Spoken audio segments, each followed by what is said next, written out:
시편 39편 4절 5절 제가 봉독합니다. 여호와여 나의 종말과 연한의 어떠함을 알게 하사 나로 나의 연약함을 알게 하소서. 주께서 나의 날을 손 넓이만큼 되게 하시매 나의 일생이 주의 앞에는 없는 것 같사오니 사람마다 그 든든히 선 때도 진실로 허사뿐이니이다. 아멘. 38장 펴놓으시고요. 오늘은 38장, 39장 연속해서 두 장을 함께 다루도록 합니다. 우린 지난 앞서 38장 이제 기본적 설명을 통해서 성도들이 질병을 이러한 또 재난의 아픔과 고통을 겪을 때에 또 이러한 질병들을 섭리 속에서 어떻게 우리가 해석하고 또 이해하고 우리의 삶 속에 적용해야 되는지에 대한 중요한 또 섭리적 원리들 또 원칙을 또 함께 살펴보았습니다.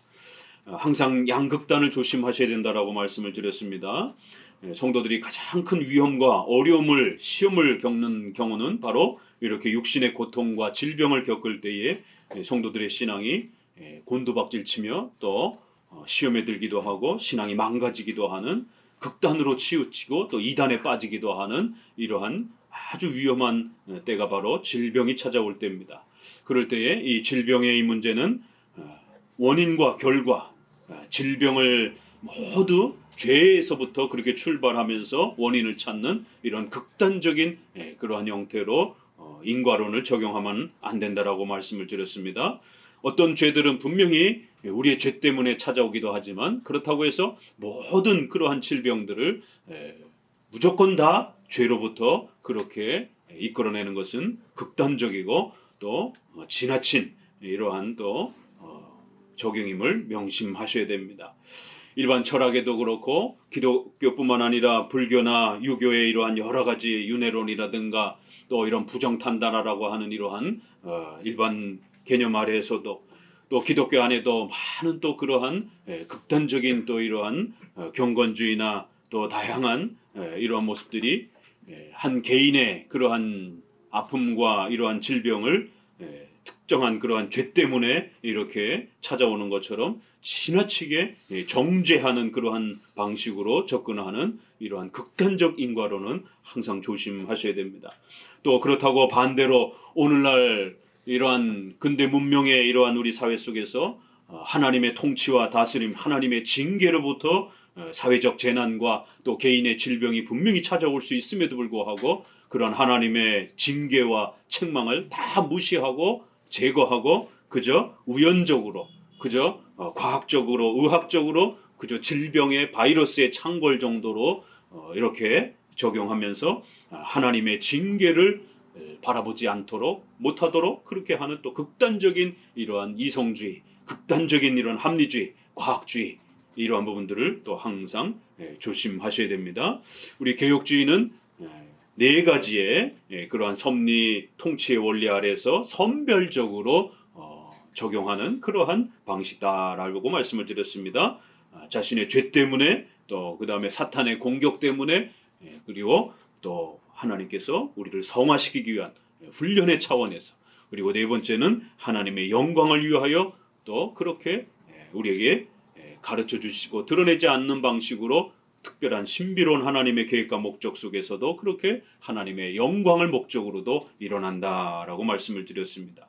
그리하여 우리 장로교의 이러한 가르침, 섭리의 이러한 방식들을 잘 적용해서 특별히 성도들이 질병과 어려움을 겪을 때 한편으로는 자기 자신을 잘 돌아보면서 또 혹시라도 자신의 잘못과 죄가 있는지들을 잘 살피시고 또 그러면서도 또 세 가지의 또 다른 방식으로도 얼마든지 또 이렇게 헤아리면서 균형 있게 우리의 질병에 대한 그러한 또 해석과 적용을 잘 살펴가셔야 됩니다.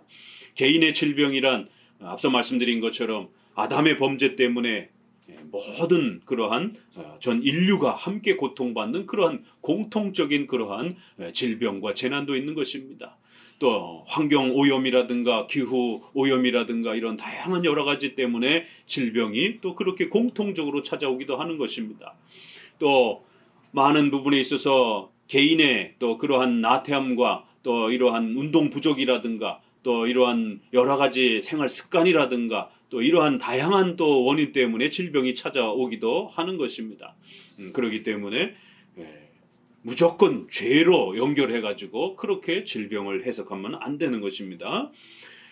오늘 38장을 이제 우리 자세히 살펴가시면서 지난 배웠던 요 세 가지 내용을 기억하시면서 특별히 우리 장로교회의 선별적인 그러한 섭리적 인과론이라고 하는 또 이러한 형태를 잘 헤아려가면서 본문이 어떻게 소개되고 있는가 또 함께 읽어가면서 보도록 합니다. 여호와여 주로 주의 노로 나를 책하지 마시고 분노로 나를 징계치 마소서. 주의 살이 나를 찌르고 주의 손이 나를 심히 누르나이다.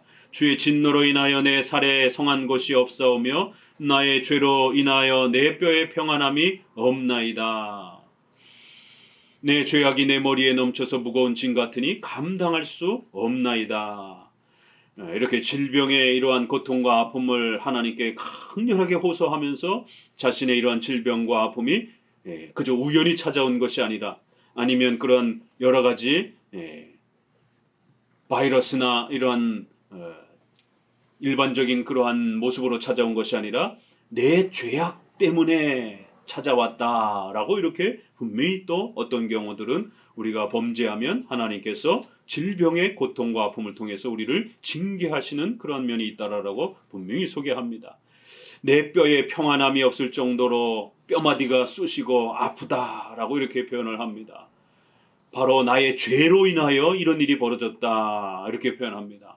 그리고 이러한 죄를 범하게 되면 하나님의 진노가 그렇게 징계가 찾아온다라고 이렇게 표현을 합니다.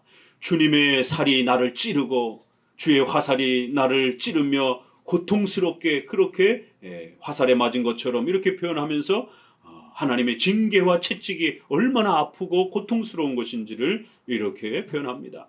주의 손이 나를 심히 누르나이다. 하나님이 나를 징계하신 것이다 라고 이렇게 두 가지 하나님 앞에 내가 범죄한 것이다.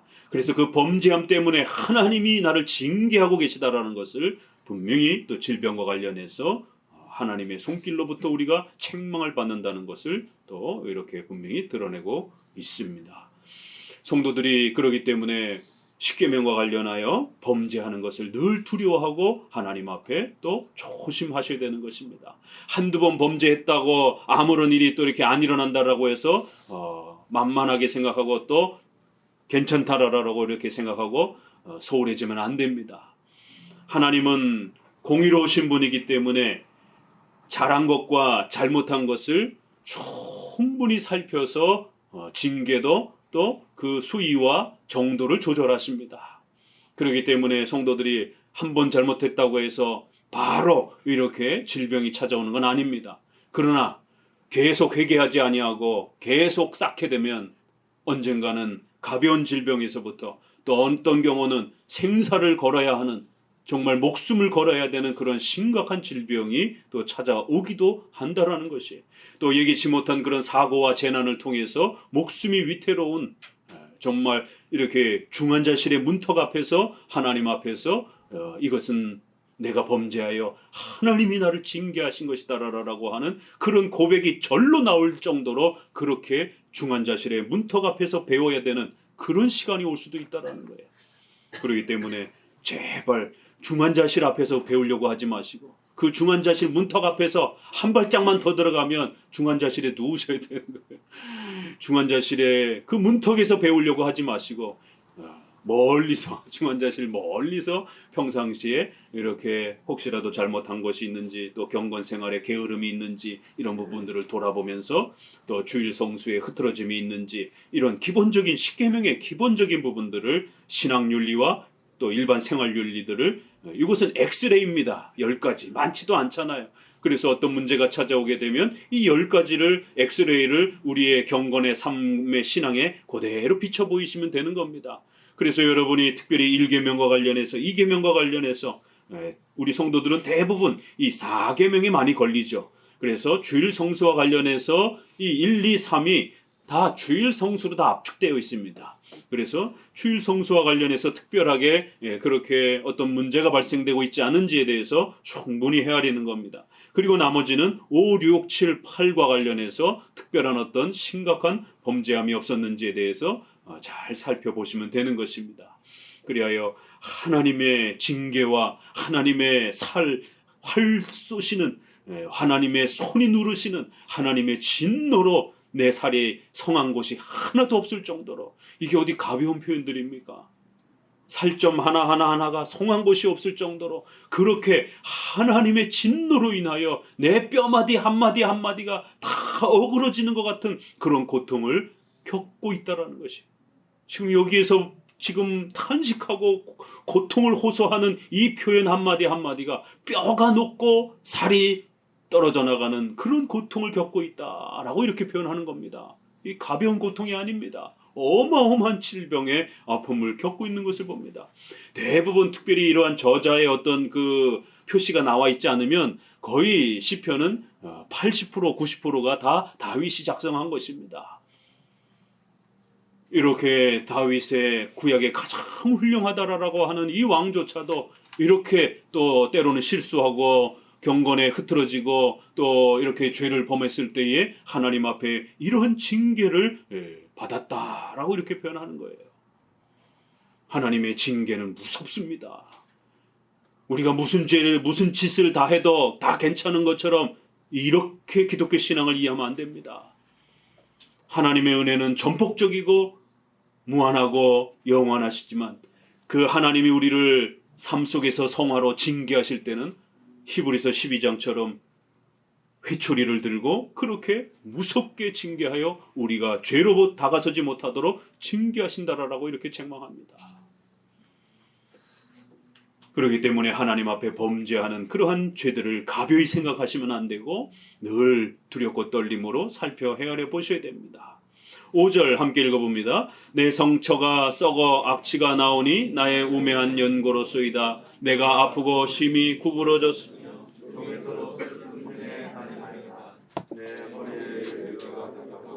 내 살에 성한 곳이 없나이다.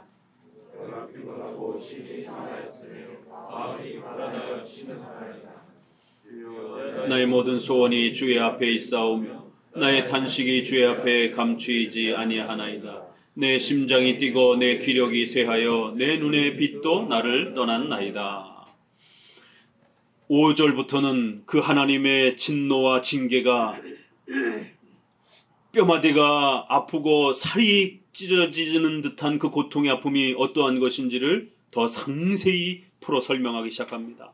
하나님의 징계가 얼마나 두렵고 떨리는 것인지를 표현해 가기 시작합니다. 내 상처가 썩어서 악취가 날 정도라는 거예요.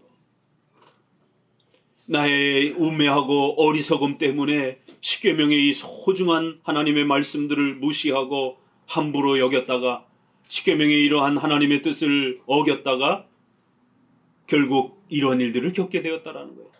내가 무지해서 이 일을 겪게 되었다라고 말합니다. 나의 우매함 때문이다. 하나님의 말씀이 얼마나 소중한지를, 하나님의 말씀을 잘 지켜나가는 것이 얼마나 복된 것인지를 모르는 교리적 무지가 이런 일들이 또 발생하는 원인이 된다는 거예요. 내가 아프고 심히 구부러졌으며, 어떨 때 여러분 허리가 구부러집니까? 배가 아파서 통증을 일으키게 되면 허리도 제대로 피지 못하잖아요. 그런 걸 생각하면 되는 거예요. 너무너무 아파서 허리가 펴지지 않을 정도로 심히 구부러졌다라고 이렇게 표현합니다. 종일토록 슬픔 중에 다니며 잠도 제대로 잠을 잘 수 없는 그런 고통 속에 있었다라고 말합니다. 이번 코로나도 이렇게 목이 많이 아파서 많이들 이렇게 목이 찢어질 것 같다 이런 표현들을 많이 쓰시더라고요. 개인 방역에 더욱 철저히 하시기 바랍니다. 많이 감기처럼 이렇게 낮아지긴 했지만 그래도 아픈 건 아픈 거예요. 뉴스도 보고 그러니까 목이 찢어질 것처럼 어떤 뉴스에서는 아나운서가 걸려가지고 얘기를 하는데 모래를 내 목에다가 누가 막 쑤셔 넣는 것 같더라. 이렇게 목이 그 타 들어갈 듯이 그 아픈 그거를 그렇게 비유를 하시면서 이렇게 목이 찢어질 것 같더라. 이렇게 숨을 쉴 때도 아프고 침을 삼킬 때도 아프고 음식을 먹으면 음식이 닿으면 또 더 아프고 이렇게 표현을 하더라고요. 그런데 지난번 저도 델타를 경험해봤지만 델타는 그거에 훨씬 더 몇 배라고 하잖아요. 밤새도록 한숨도 잠을 못 잤습니다. 그냥 살에 뭐가 닿으면 아픈 거예요. 통증이. 이불이 닿아도 아프고 옷깃이 스쳐도 아프고 희한한 그 통증이더라고요. 왜 우리가 통풍이라고 그러나요? 그런 질병도 그렇게 뭐 이렇게 스치면 막 비듯이 이렇게 아프다라고 이러는데 뭐 그 통풍은 손가락이나 발가락 같은 이제 뭐 이런 부분들을 저가지만 전신이 그렇게 막 스치면 아프고 또 속으로도 이렇게 울렁거리고 토할 것 같고 막 이런 그 고통들이 저도 경험해 보지 못한 이런 아픔도 있구나라는 고통을 겪어보았습니다. 종일토록 하루 종일 슬픔 중에 고통을 겪으면서 잠 한숨 못 자며 그렇게 고통스러워했다라고 말합니다. 이게 어떤 질병 때문에 이렇게까지 고통을 겪었는지, 또 아니면 이것이 순수한 질병인지, 아니면 적들로부터 또 이러한 그 불신자들로부터 신자가 겪는 그러한 고통인지 뭐 다양한 해석은 있을 수 있습니다. 그러나 이렇게 질병의 이런 고통으로 더욱 명확하게 설명하기 때문에 우선적으로 질병의 그러한 고통으로 충분히 해석할 수 있는 것이에요. 내 허리에 열기가 가득하고 내 살에 성한 곳이 없나이다. 우리 성도들 중에 혹시라도 이렇게 의사 선생님이 계시다라면 뭐 간호사 우리 선생님들도 계시니까 이런 고통이 어떤 것인지 한번 좀 이렇게 설교 끝나고 한번 여쭤보기도 하세요. 허리에 열이 가득해가지고 그 통증과 고통이 막 쑤신다라는 것이죠. 허리에 열기가 가득하다 이렇게 표현을 했어요. 그 고통스러움을. 막 배가 막 부풀어 오면서 막 배가 막 아프고 배가 터질 것 같고 배가 쑤시고 그러면 당연히 배에 어떤 그 열기와 같은 고통이 날 수 있죠. 우리 장염만 걸려도 뭐 밥도 못 먹고 막 잠도 제대로 못 자잖아요. 그냥 설사를 막 그냥 막 해대면서. 저도 예전에 한번 장염을 아주 심하게 걸렸을 때 장염이 얼마나 무서운지. 그래서 이온 음료를 이렇게 주기적으로 먹으라고 이렇게 하는 이유를 알겠더라고요. 손이 돌아가더라고요. 손가락이 이렇게 막 마비가 오면서 손가락이 이렇게 돌아가갖고 굳어지는 거예요. 이 주먹도 안 짚혀지고. 그래갖고 놀래가지고는 병원에 가서 급히 이렇게 수액을 맞으면서 좀 맞으니까 조금 이렇게 돌아오더라고요. 이 설사를 너무 많이 하니까 탈수 증상이 오면서 이렇게 손이 마비가 되고 손이 돌아가더라고요. 이렇게. 진짜 막 이렇게 돌아가는 어떤 그런 아픔들이. 허리에 열기가 가득하니까 내 살에 성한 곳이 하나도 없다. 살 한마디 마디마디 손가락 발가락 모든 것이 아픈 거예요. 내가 피곤하여 심히 상하였음에 마음이 불안하고 신음하였나이다. 마음도 힘들고 입에서는 신음소리가 하루 종일 맴도는 거예요. 아유. 아프실 때 우리 어른들도 아프시면 주무시면서도 끙끙 앓으면서 주무시잖아요. 신음을 토하면서 몸과 마음이 완전히 낙심되어 있는 거예요. 그런데 놀라운 고백이 주여 나의 모든 소원이 주의 앞에 있사오니 나의 탄식이 주의 앞에 감추지 아니하나이다. 하나님께서 이렇게 성도들에게 때로는 질병과 고통의 아픔을 주시면서 그리고 또 때로는 신속하게 그 질병을 고쳐주시지 아니하시고 치료를 지연시킵니다. 오히려 더 고통과 아픔이 가중됩니다. 왜 그럴까요? 하나님께서는 그렇게 하시는 이유가 있는 겁니다.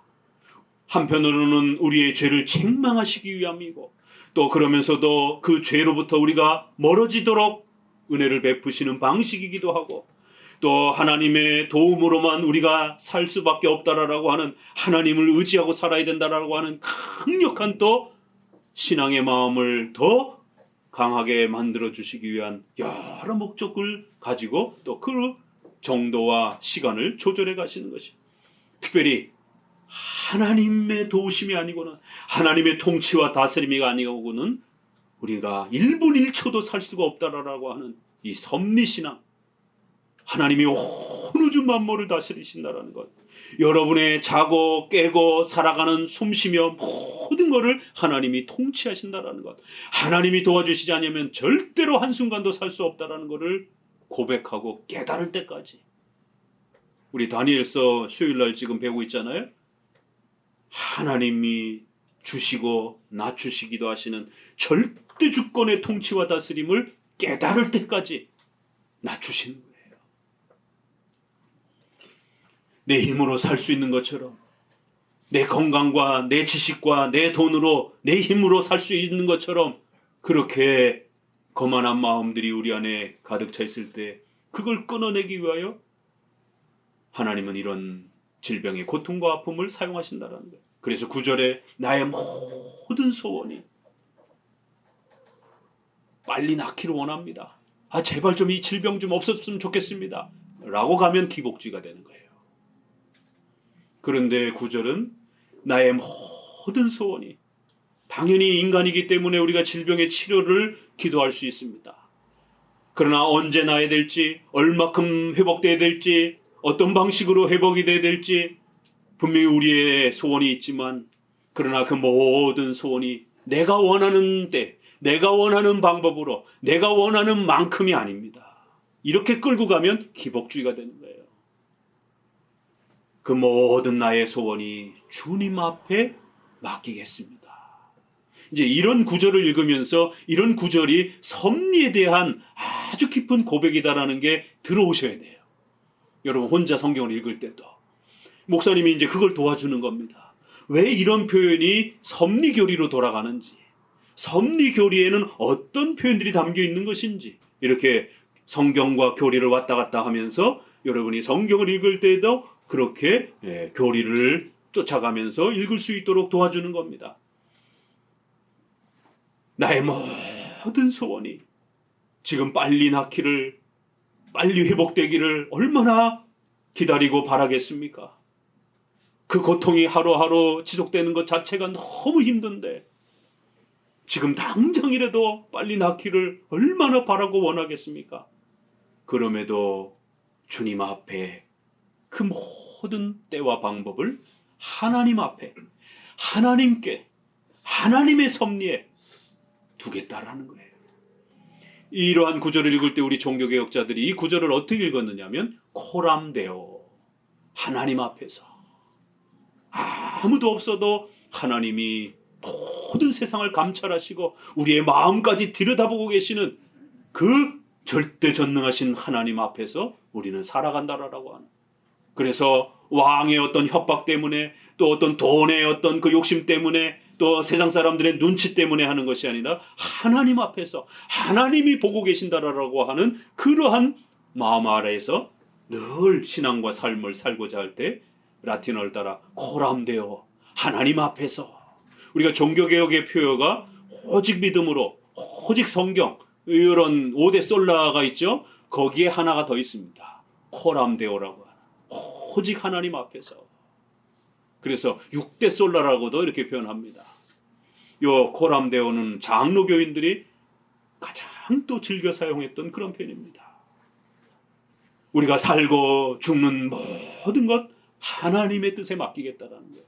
그래서 이 하나님 앞에서라는 뜻이, 말이 하나님의 뜻에 맡기겠습니다 라는 그런 표현이기도 합니다. 질병의 고통과 회복을 하나님 앞에 맡기고 하나님께 두겠다라는 거예요. 나의 탄식이 주의 앞에 감추이지 아니합니다. 하나님 앞에 나의 이 탄식과 질병의 고통과 아픔들을 하나님 앞에 두겠다라는 거예요. 하나님이 전부 다 살피고 계시기 때문이라는 겁니다. 하나님이 감찰하신다. 우리 개혁 성경에는, 개혁 한글 성경에는 감찰하신다 이런 표현으로 되어 있고, 이제 개정판에는 하나님이 전부 다 보신다, 살피신다 이렇게 좀 쉽게 번역을 해놨습니다. 감찰하신다. 하나님이 전부 다 살피고 계신다라는 거예요. 이거 다 섭리에 대한 표현입니다. 우리의 생각과 마음, 우리의 모든 행동, 앉고 일어섬 전부 다 알고 계신다라는 거예요. 전부 다 꿰뚫고 보고 계신다라는 거예요. 그래서 조심하면서 두려워 떨면서 그렇게 하나님 앞에서 살아가야 된다라고 이렇게 늘 성경은 우리에게 당부합니다. 내 심장이 뛰고 내 기력이 쇠하여 내 눈의 눈빛도 나를 떠났나이다.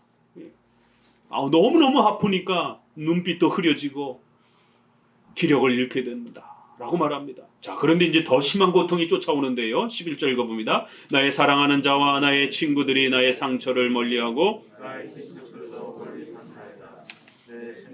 찾는 자가 올무를 놓고 나를 헤아리는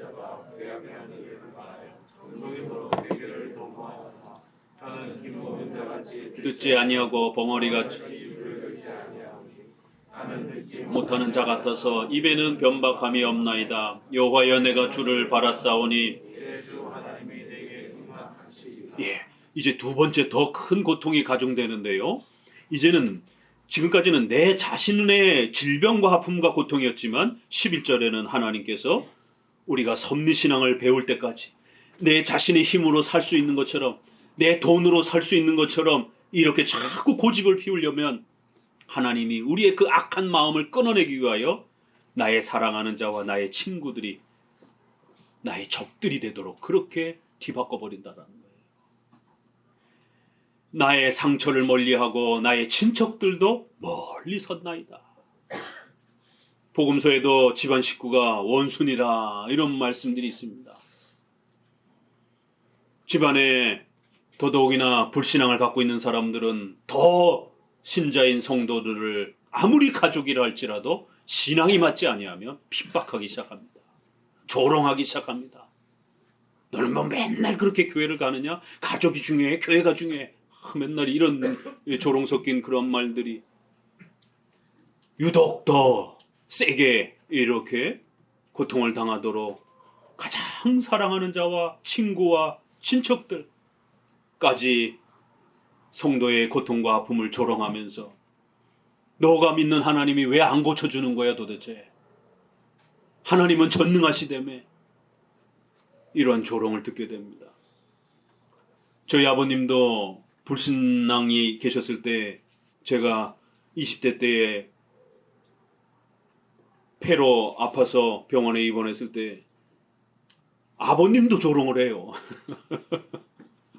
야, 너는 하나님이 고쳐주신다며 왜 아픈 거야 도대체?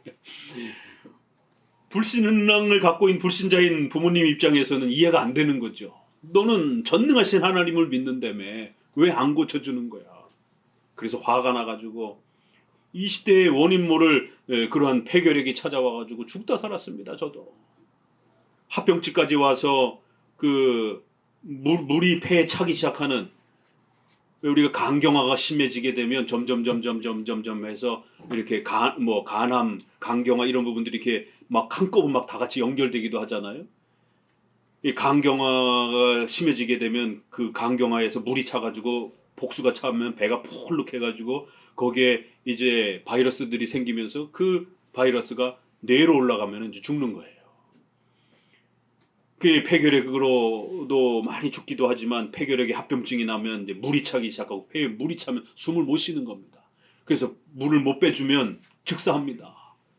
그래서 폐에다가 호수를 꽂고 하루에 닌겔병으로 막 2리터, 3리터씩 물을 받아내고 합병증이 와서 숨을 못 쉬고 헉헉헉 대면서 그렇게 중환자실에서 전능하신 하나님을 배웠습니다. 그때는 몰랐어요. 20대의 젊은 나이에 이렇게 폐결핵이 걸릴 수 있다는 것 자체도 너무너무 당황스러웠고 그 전에 또 이렇게 전도여행이 있어가지고 외국 전도여행이 있어서 그때는 외국에 나가려면 이렇게 건강검진을 반드시 받아와야 됩니다. 기본 건강검진들을. 한두 달 전에 이렇게 받아서 제출해서 이렇게 확인을 했는데 그렇게 한두 달 사이에 아파가지고 엄청 사경을 헤맸습니다. 의사도 놀래더라고요. 얼마 전 건강검진 받았을 때는 아무렇지도 않았는데 왜 이렇게 되느냐. 뭘 이렇게 오랫동안 음식을 잘못 먹지를 못하거나 이렇게 못 먹어서 생기고 주변 환경이 더럽거나 이러면은 이제 이렇게 생기는 그러한 아주 후진국형 이러한 질병이라고 그러잖아요. 그런데 그렇게 20대 가장 건강할 때 그런 질병이 찾아와서 아버님이 찾아와갖고는 그렇게 야 너는 하나님을 믿는 사람이 왜 이렇게 아프냐. 이게 아주 불신자들이 신자에게 조롱할 때 가장 큰 말이죠 사실은. 하나님 믿는 사람이 왜 이렇게 아파 이런 식의. 그래서 그 어린 나이에 너무 화가 나가지고 약을 다 집어던지고 기도원으로 들어가 버렸어. 아버지한테 선포를 하고 하나님이 살려줄 테니까 걱정 마시라고. 그랬더니 아버지가 놀래가지고 아들 죽이는 줄 알고 제발 병원에서 치료 받으라고. 그래갖고 그렇게 산속으로 기도원에 들어가서 금식을 하면 이건 잘 먹어야 낫는 병인데 결국에는 이제 아버지하고의 어떤 그런 신앙의 싸움 때문에 결국 약을 다 던져버리고 기도로 금식하면서 그렇게 올라갔습니다. 그런 과정을 겪으면서 결국 치료를 회복하고 아버님이 그 과정을 지켜보면서 예수님을 믿게 되었어요.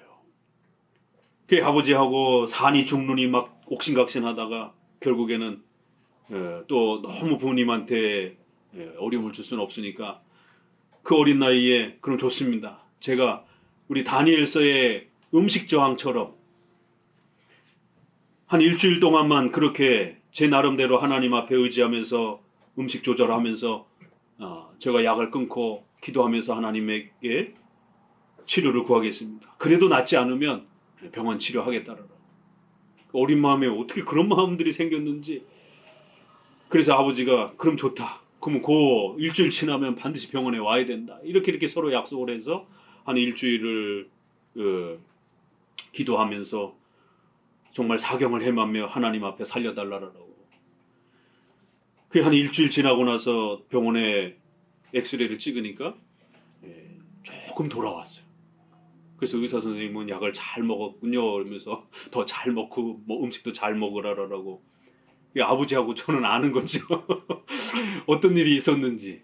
그래서 이제 이후로는 이제 치료를 이제 또 이렇게 진행을 했습니다. 아버님도 그래서 이제 놀라고 야 이게 어떻게 된 일인가. 결국 고해에 그런 일을 겪으면서 아버님이 하나님의 이러한 살아계심과 하나님이 우리 인생을 다스린다라고 하는 것을 자식을 통해서 신앙의 도전을 받으시면서 이런 과정들을 거치며 그 한 해를 지나갔습니다. 그리고 그 다음에 돌아가셨어요. 그리고는 그 중환자실에 누워 계신 아버님을 찾아가서 예수님 믿겠습니까? 라고 하니까 예수님 믿겠다라고. 그러면서 중환자실에서 목사님을 초대해서 거기서 이렇게 예수님 영접하고 기도하고 이런 시간을 가졌습니다. 그 어릴 때는 왜 하나님이 나에게 이런 아픔의 시간들을 줬는지 이해할 수가 없었어요. 지금 여러분을 보면서 이해가 되는 거예요. 목사로서 훈련되기 위하여 그 어린 나이에 죽음을 문턱에 두고 그렇게 배우는 겁니다. 또 가까이는 아버님에게 신앙을 또 이렇게 전하는 중요한 또 전도의 또 그런 수단으로서 또 그렇게 사용하신 것이고. 그래 결국엔 아버님이 일찍 돌아가신 건 저에게 개인적으로 큰 아픔이었지만 또 하나님의 큰 섭리의 계획 속에서는 또 다른 계획들이 있는 겁니다. 그래서 이렇게 현역으로 가야 될 그런 군대 문제가 이렇게 6개월로 해결이 되었고 그러다 보니까 결국 이렇게 신학 공부를 하는 거 결혼을 하는 데 있어서 모든 것이 단축되어지면서 일찍부터 신학 공부를 이렇게 할 수 있는 이러한 또 혜택들을 누리게 되었습니다. 이런 과정 하나하나가 우리 인생이 정말 내일을 알 수 없을 정도로 또 어떤 때는 그 질병이 우리 자신의 죄보다도 이러한 또 다른 하나님의 계획과 목적을 가지고 또 30년 뒤에 또 목회를 해야 될 또 그러한 목회자로서 정말 하나님의 절대 주권을 성도들한테 자신감 있게 가르치기 위하여 하나님이 우리의 생명을 쥐고 계신다라는 것, 하나님이 살려주신다라는 것, 그거를 성도들에게 강력하게 설교할 수 있도록 하나님의 절대 주권을 믿으셔야 됩니다. 하나님의 섭리를 믿고 의지하며 살으셔야 됩니다. 그래야 안전합니다. 우리 가벼운 이 먼지 같은 인생에 우리의 힘과 노력을 의지하고 살아서는 안 됩니다. 하나님의 절대 주권과 섭리를 의지하고 살아야 됩니다를 우리 성도들에게 더 누구보다도 확신 있게 설교하고 가르칠 수 있도록 하나님은 저에게 일찌감치 그렇게 목회자로서 훈련을 시킨 거예요. 그러나 20대 시절에는 목회자에 대한 생각도 없었고 그러한 길도 준비도 하지 않고 생각조차도 없었던, 그렇게 하나님만이 홀로 준비하시고 인도하고 계셨던 것입니다. 성도 여러분, 하나님의 절대 주권과 섭리란 이런 것이에요.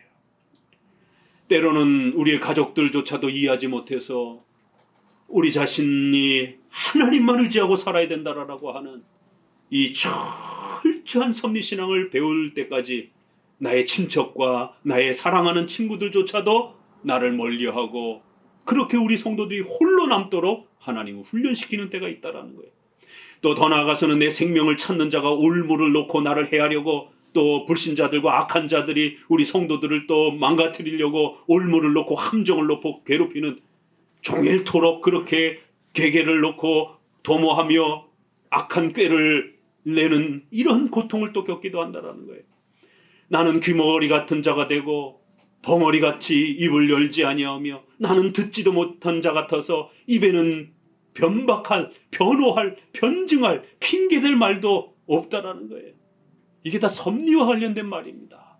왜 성도가 억울한 마음속에서 할 말이 없겠습니까? 악인들이 이렇게 공격하고 사랑하는 자들이 조롱하고 이렇게 성도들이 20절에 보면 악으로 선을 갚는 자들이 내가 선을 쫓는 용고로 나를 대적하나이다. 성도들이 착하게 살아가려고 열심히 애를 쓰는 그런 열심을 보면서도 또 조롱하는 거예요. 그렇기 때문에 성도들은 왜 할 말이 없겠어요? 왜 변증할 말이 없겠습니까? 그럼에도 때때로 귀도 막히고 입도 막히고 아무 말도 하지 못하면서 때를 기다려야 되는 그런 섭리의 때가 있다라는 거예요. 15절에 여호와여 내가 주를 바라싸오니 내 주 하나님이 내게 응답하실 것입니다. 하고 싶은 말, 또 변증할 내용들, 또 핑계댈 거, 또 반박할 거 때로는 많이 있지만 우리가 또 공적으로 그렇게 해야 될 때도 있습니다. 그러나 또 우리 성도들이 무고히 그렇게 고난을 당하고 어려움을 당하고 외면을 당할 때 그거 일일이 다 설명하면서 변증하기도 어렵습니다. 또 목회자는 공적인 자리에 위치해 서 있다 보니까 수많은 성도들이 다양한 관점으로 바라보다 보니까 목사님의 생활과 또 신앙과 이런 부분에 대해서 수많은 또 말들이 많습니다. 그러면 그거를 일일이 성도들한테 다 설명할 수도 없는 것이고, 목사님이 오늘은 또 뭐 파란 넥타이를 메고 왔더니 목사님이 진보주의자인가? 목사님이 또 빨간 넥타이를 메고 왔더니 우파인가? 요즘에는 파란 넥타이도 잘 못 메겠어요. 무서워서. 목사님이 또 이렇게 머리를 또 이렇게 길게 했더니 목사님 요새 멋이 들었나? 왜 머리를 길게 하고 다니시지? 별의별 이야기들이 다 있고 목사님도 사정이 있는 것인데 목사님 왜 옷을 저렇게 입었나? 또 뭐 목사님 머리 스타일이 왜 저러신가? 일일이 다 말할 수도 없는, 그건 서로 시간이 지나야 서로 이해하고 서로 신뢰관계가 쌓여야 목사님을 이해하고 또 목사님이 그렇게 하신 데는 또 알 수 없는 또 이유가 있겠지, 다 설명할 수 없는 또 그러한 내용도 있겠지, 이렇게 서로 신뢰하면서 이렇게 갈 수가 있는 것이에요. 성도들도 마찬가지죠. 그 많은 고난을 당할 때 그 다 어떻게 다 그거를 변증하겠습니까? 벙어리같이 입을 열지 아니하옵고 오직 하나님만 바라보고 있다라는 거예요. 이게 그림으로 그려집니까? 옆에서는 막 공격하는데 그저 하늘만 쳐다보고 있는 거예요. 그런 모습입니다. 하나님은 지금 빨리 안 도와주시다 보니까 언제 하나님이 도와주실지도 시간도 막막하고, 그럴지라도 주 하나님이 내게 응답하실 때까지 기다릴 거라는 거예요. 내가 말하기를 두렵건대 저희가 내게 대하여 기뻐하며 내가 실족할 때 나를 향하여 망자존대할까? 아주 기고만장하여 자기들이 승리한 것처럼 그렇게 기뻐하면서 그렇게 떵떵거리는 이런 때를 성도들이 견뎌내야 되는 그런 아픔들이 있더라는 거예요. 내가 넘어지게 되었고 나의 근심이 항상 내 앞에 있사오니 결국 내 죄악을 고하고 내 죄를 슬퍼합나이다. 그러면 왜 하나님이 질병을 이렇게 빨리 회복시키지 않으시는가? 그러면 원망과 불평하지 마시고 자기 자신의 죄를 더 돌아보는 시간 가지시라는 거예요. 그리고 자기 자신의 경건을 더 돌아보는 시간을 가지시라는 것이에요. 남 탓하지 마시고 자기 자신을 들여다보라는 거예요. 우리 김 지사님 참 멋있는 표현을 썼더라고요. 설교 묵상 중에. 목사님이 좀 인용을 해야 되겠어요. 질병은 쉼이다. 참 목사님도 감동을 받았어요. 우리 성도들이 읽어도 같이 은혜 받고 또 목사님도 은혜를 받고 이렇게 그래서 설교 묵상이란 참 중요한 겁니다. 그렇게 또 다른 면을 우리가 더 깊은 맛들을 또 보게 되는 거예요. 이렇게 질병이 빨리 해결되지 않고 더 아픔과 고통의 시간이 지연되어지면 원망과 불평이 쏟아지게 되는 또 우리의 이런 연약함을 보게 됩니다. 그러나 하나님의 섭리 속에서 바라보게 되면 우리의 죄 때문에 그런 아픔과 고통이 찾아온 것을 신속히 발견하시고 회개하고 경건의 그런 모습을 다시 추스리는 그러한 소중한 시간들이 되는 겁니다.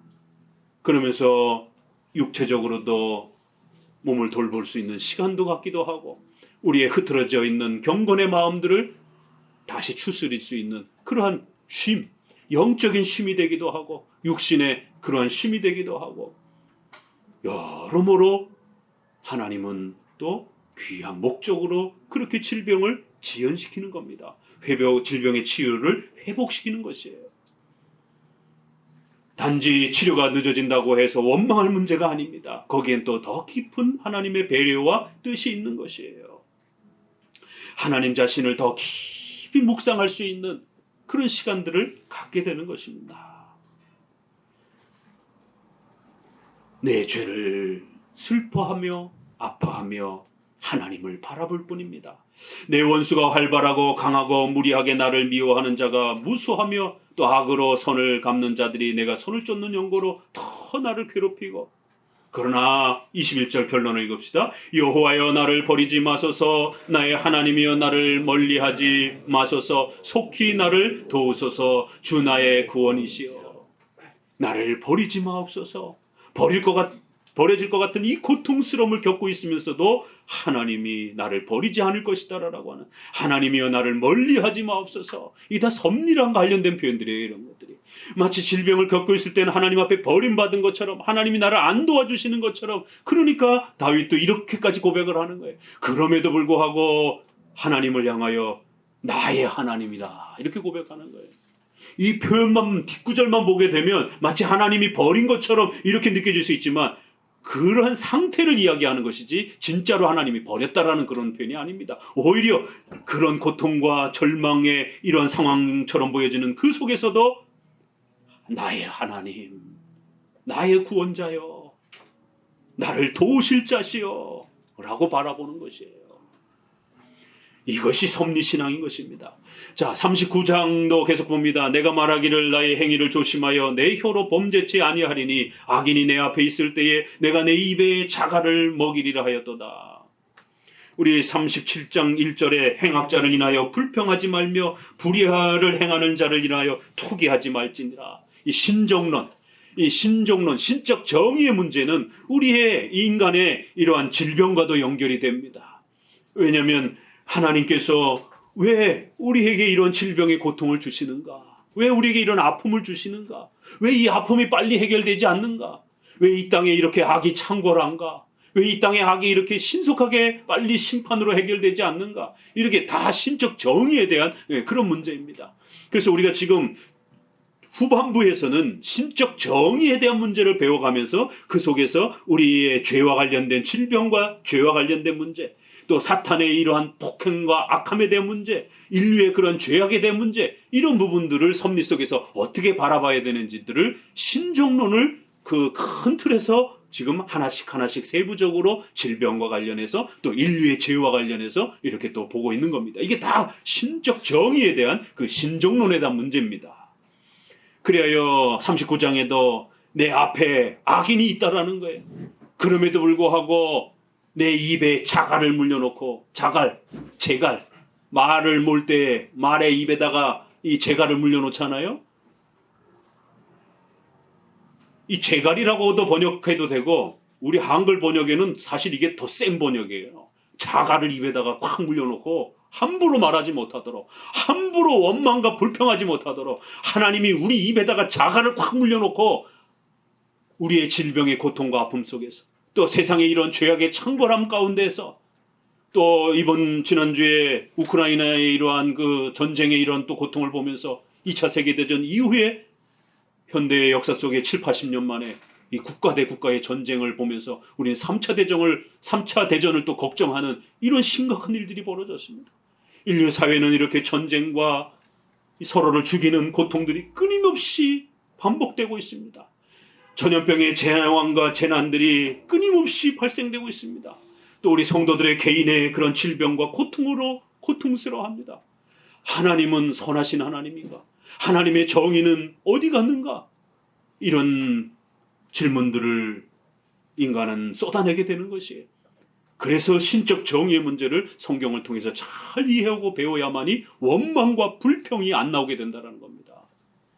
하나님의 절대주권과 섭리를 모르게 되면 신자라 할지라도 입에 목구멍에 원망과 불평이 목구멍까지 치솟게 됩니다. 그래서 하나님이 우리 입에다가 자갈을 콱 물려놓고 함부로 하나님의 행하심과 하나님의 심판에 대해서, 하나님이 우리를 통치하시는 것에 대해서 원망과 불평하지 못하도록 그렇게 자갈을 물리신다는 거예요. 내 앞에 악인이 잘 되고 잘 먹고 잘 사는데 성도는 오히려 이런 질병의 고통을 당하면서 오히려 성도는 더 징계를 받는 이 불합리해 보이는 이런 고통들 앞에서 하나님 도대체 왜 이런 것이죠? 라고 자칫 잘못하면 하나님 앞에 따지듯이 그렇게 원망할 수 있다는 거예요. 그래야 하나님은 이런 질병의 고통을 통하여 하나님이 얼마나 정의로우신 분이시고 하나님이 얼마나 공의로운 분이시고 하나님이 얼마나 절대주권으로 우리의 모든 인생을 지배하고 계시는지를 깨우치신다라는 겁니다. 그래 나의 말과 행위 전체를 내가 조심하면서 내가 악인 앞에서 함부로 하나님 앞에 원망하거나 불평하지 않도록 조심하면서 하나님 앞에 훈련받았다라고 이렇게 표현합니다. 내가 잠잠하여 선한 말도 바라지 아니하고 나의 근심이 더 근심하도다 심하도다. 여기에 선한 말도 내가 할 말이 얼마나 많겠습니까? 내가 변명할 말이 얼마나 많겠어요? 그러나 앞에서 우리가 본 것처럼 말 한마디, 우리의 이 형편과 어려움에 대해서 변명, 변호, 핑계 함부로 하나님 앞에 쏟아내지 않겠다라는 것이에요. 그렇게 하신 데는 하나님의 뜻이 있겠지 라고 기다리겠다라는 거예요. 내가 잠잠하겠다라는 겁니다. 말을 쏟아내지 않겠다라는 거예요. 이 잠잠하다, 이런 기다리다, 이게 다 섭리와 관련된 그런 표현들입니다. 3절 같이 읽어봅니다. 내 마음이 내 속에서 뜨거워서 묵상할 때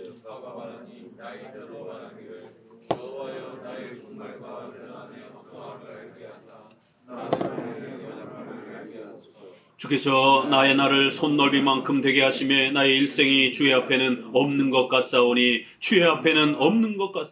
사람마다 그 든든히 선 때도 진실로 허사뿐이니이다.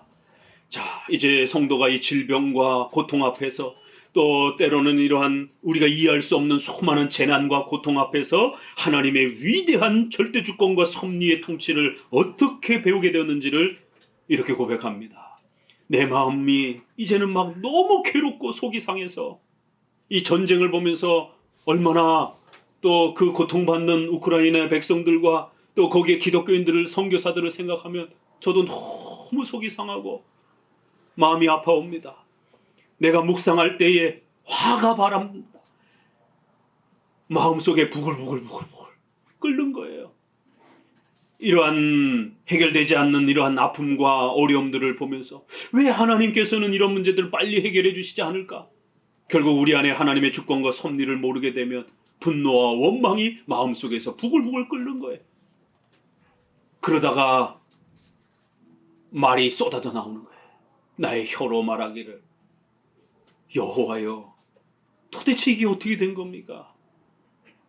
나의 종말과 내가 언제 죽을지, 나의 연한에, 나의 인생에 어떤 일이 일어날지 알게 하사 나로 나의 연약함을 알게 하옵소서.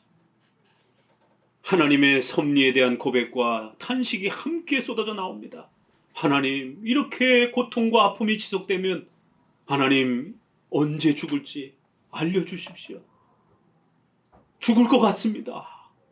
내 인생이 어떻게 될지 하나님 알주옵소서. 왜 이렇게 의인들은, 성도들은 더 고통과 아픔을 겪는 것입니까?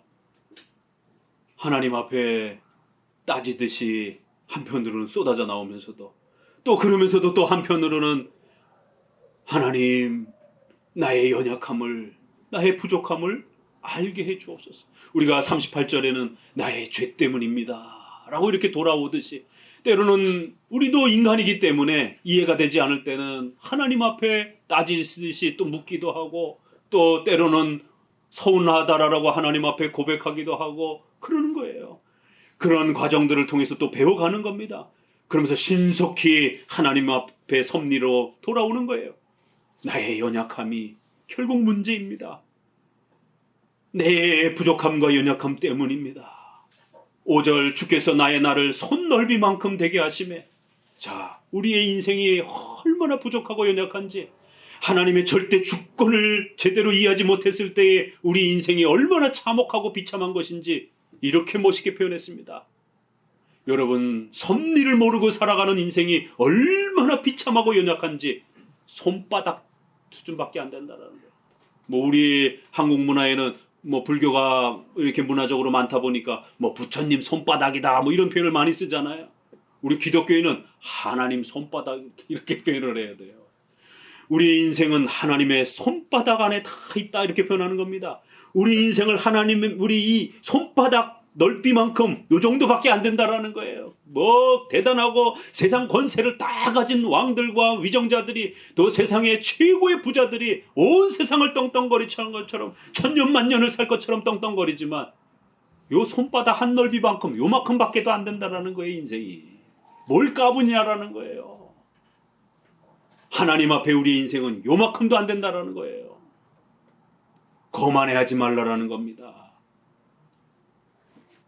우리의 모든 날을 이 손 넓이만큼, 요 정도만큼 하나님은 얼마든지 그렇게 가볍게 대하실 수 있다라는 거예요.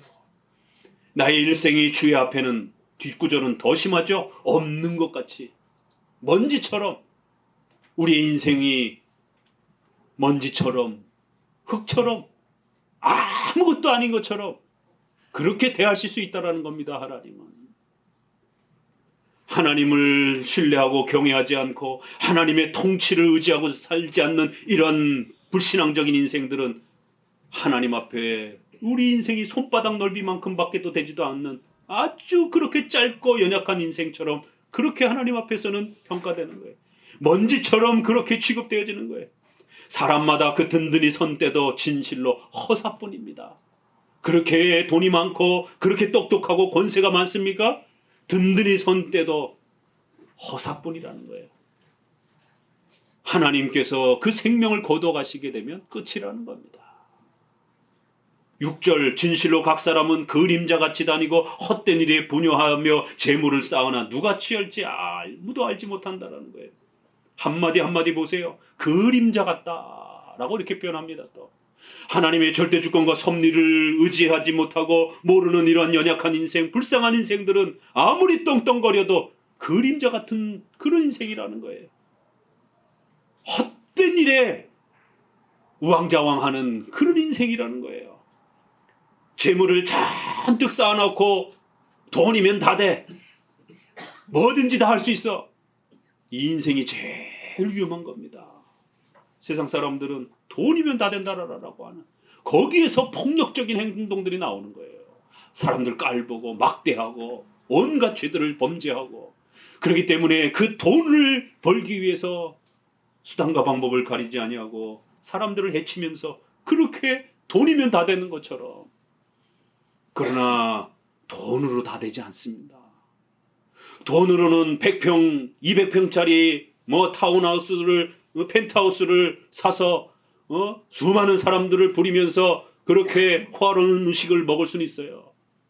그러나 행복은 돈으로 사는 게 아닙니다. 부모 자식지간에, 부부지간에 그 펜트하우스에서 그 금으로 도배된 집에서 부부가 싸움하고 서로 미워하고 부모 자식지간에 서로 신뢰관계가 없고,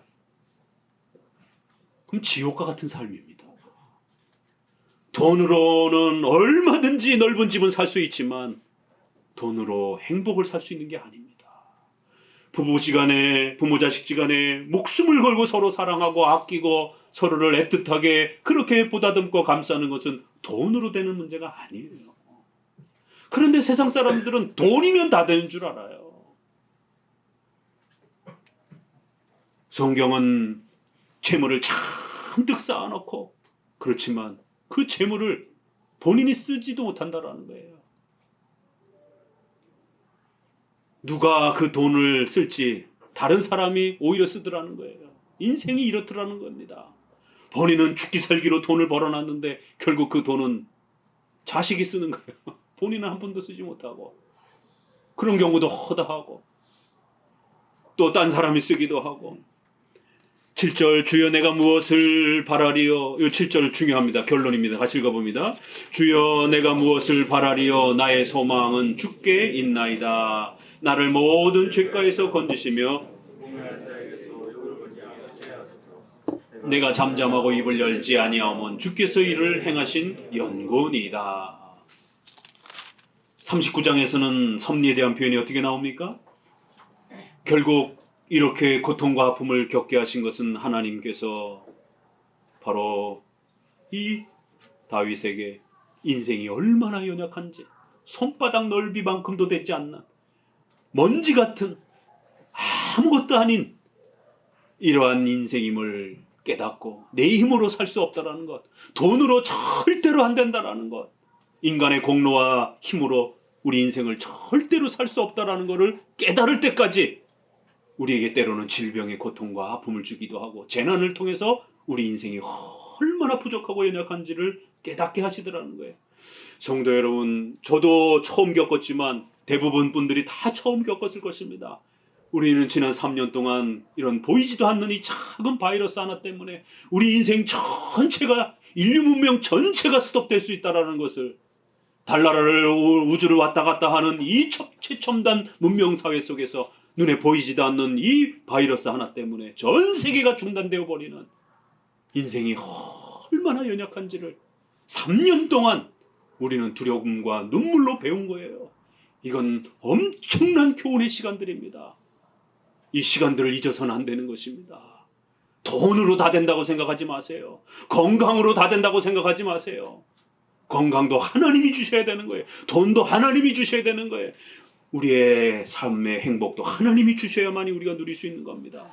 주여 내가 무엇을 바라리요. 참 얼마나 멋있는 섭리의 표현입니까? 주님 내가 무엇을 할 수 있겠나이까.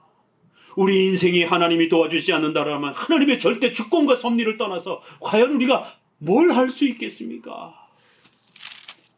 나의 소망은 주님께 있습니다. 얼마나 멋있는 표현입니다. 이건 섭리를 이해해야 이 구절이 무슨 뜻인지를 이해하게 됩니다. 우리가 바라고 소망하는 모든 것은 내가 원하는 때, 내가 원하는 만큼, 내가 바라는 방식으로가 아니라 하나님께 있나이다. 주 앞에 있나이다. 우리 자신들은 이런 고난과 아픔이 찾아오면 내 아의 죄를 살피면 되는 거예요. 나의 모든 죄가에서 건지시고 우매한 자에게 욕을 보이지 않게 하옵소서. 내가 혹시라도 범죄하여 하나님 앞에 징계를 받는지 안 받는지 잘 헤아려 보겠다라는 겁니다. 내가 잠잠하고 입을 열지 아니하오면 주님께서 이를 행하신 이유기 때문입니다. 우연한 것으로 보지 아니하고 우리 삶의 인생에 일어나는 이 모든 일들에 대해서 시비를 따지거나 하나님 앞에 왜 이렇게 했느냐라고 따지는 게 아니라 입을 잠잠히 닫고 하나님이 행하신 것을 바라보겠다라는 거예요. 하나님의 주권과 통치 역사의 관점에서 살펴보겠다라는 거예요. 주께서 이를 행하신 연고니이다. 주의 징책을 나에게서 옮기시옵소서. 주의 손이 치심으로 내가 망할 것 같습니다. 주께서 죄악을 견책하사 사람을 징계하실 때에 그 영화를 좀먹음같이 소멸하게 하시니 참으로 각 사람은 허사뿐입니다. 이 허사라는 말이 얼마나 이렇게 자주 반복되면 많이 나옵니까? 우리 눈에 보기에 불합리해 보이고 악인들이 벌을 받지 않는 것처럼 보여진다 할지라도 절대로 하나님의 심판과 공의를 의심하거나 불안해하지 마십시오. 하나님은 징계하실 때에 그 불신자들의 악한 자들의 영화로움을 좀먹음같이 그렇게 징계하신다라는 거예요. 이 시편이 이렇게 멋있는 겁니다. 어떻게 징계하신다고요? 지금 당장은 심판하지 않는 것처럼 보여도 좀이 어떻게 먹습니까? 옷장에 좀벌레가 멀쩡해 보이는데 저 숨겨진 곳에서부터 조금씩 썩어 들어가고 옷이 상해 들어가는 거예요. 그래서 어느 날 옷을 탁 뒤쳐봤더니만 옷이 다 헤어져 버리는 거예요. 하나님의 심판은 이렇게 신비롭고 은밀하게, 비록 지금 우리 눈앞에는 불신자들이 더 잘 먹고 잘 사는 것처럼 보여진다 할지라도, 그래서 우리 성도들도 십계명을 따라 살기보다는 죄를 지으면서 남을 막 해치고 짓밟으면서 거짓말과 속임으로 성공하고 싶고 돈을 벌고 싶은 욕심이 막 굴뚝처럼 막 그렇게 찾아온다 할지라도 절대로 흔들리면 안 돼요. 십계명대로 돈을 버셔야 되고, 십계명대로 그렇게 정직하게 살면서 십계명대로 그렇게 하나님 앞에서 기쁘신 뜻을 순종하면서 살아가셔야만 됩니다. 악인들은 화려해도 좀벌레가 그들의 그 부귀영화를 지금 우리 눈에 보이지 않는 데서 갉아먹고 있는 것처럼, 그렇게 하나님은 은밀한 방식으로 그들이 결정적으로 무너지도록 그렇게 지금 심판을 집행해 가고 계신다는 거다라고 이렇게 설명을 합니다. 여호와의 나의 기도를 들으시며 나의 부르짖음에 귀를 기울이시고 내가 눈물 흘릴 때에 잠잠하지 마옵소서. 대저 죽은 나는 죽게 객이 되고 거류자가 됨이 나의 모든 열조 같습니다. 우리 인생이 때로는 객처럼, 나그네처럼, 거류자처럼 이렇게 성도들이 더 고통을 받고 때로는 질병의 아픔도 겪으면서 이러한 고난의 시간들을 겪지만, 그 모든 것을 통해서 모든 것이 합력하여 선을 이루시는 위대한 하나님의 손길을 통하여 우리 성도들을 그 죄로부터 끊어내고 더욱 거룩함으로 성장시켜 가시는 그런 하나님의 놀라운 섭리의 통치의 시간들임을 신뢰하고 의지하면서 견뎌가시라는 것이에요. 주는 나를 용서하사 내가 떠나 없어지기 전에 나의 건강을 회복시켜 주옵소서. 하나님께서 반드시 회복시켜 주시고 하나님의 도움으로 또 그렇게 우리가 살아나게 될 것이다라고 마지막 또 소망을 이렇게 표현하고 있습니다. 38장, 39장 두 장에 걸쳐서 특별히 질병과 우리 섭리와의 이러한 관계들을, 또 신정론이라고 하는 신적 정의의 이런 하나님의 통치의 섭리 아래에서 함께 살펴보았습니다.